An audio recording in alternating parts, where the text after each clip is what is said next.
It is a bigger film, and the stakes are a lot higher in this film than they probably ever have been before. And there is a real sense that, this is going to be Harry's last chance to finish this the Voldemort problem once and for all. And the whole film kind of has, I suppose, from hopefully from the first frame, it should have a sense that we are moving towards something momentous. Harry's life has been essentially a journey of survival, a journey of just getting through the next day. I mean, and that's what this film is to a large degree. It's about Ron, Harry, and Hermione. Kind of particularly the first part of the film is about their struggle to even find the courage to get up in the morning. I mean, it's because they know every day is going to be hard and full of anger and fear and deep worry. And so it's a tough film for those three characters and their relationships. That was really cool. That was a feeling of real.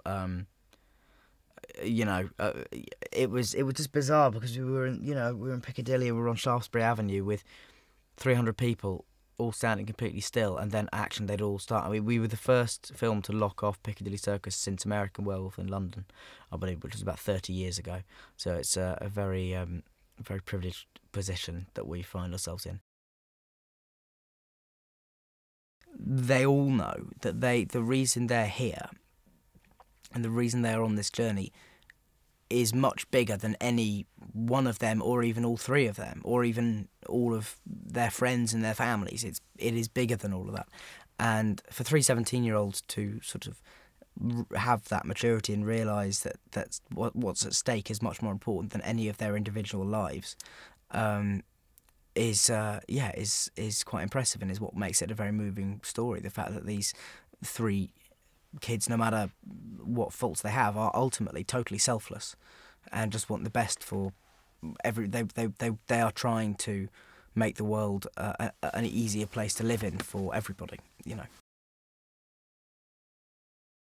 Harry is, in theory, no different from any other young witch or wizard, and yet I'm the one that stopped him. And so I think it's a deep embarrassment at the fact that this kid is still getting in his way.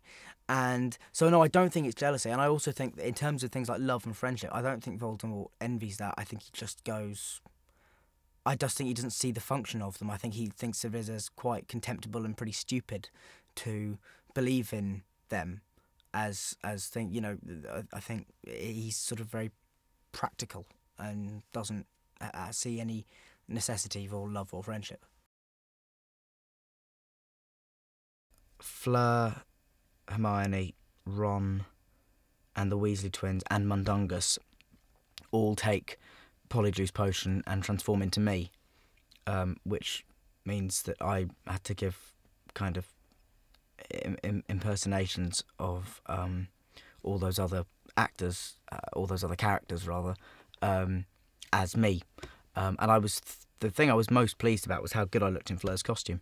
There was a sort of glam rock feel to the whole thing. I was, well, in my head at least there was, and that's what everybody told me to keep me sweet on set.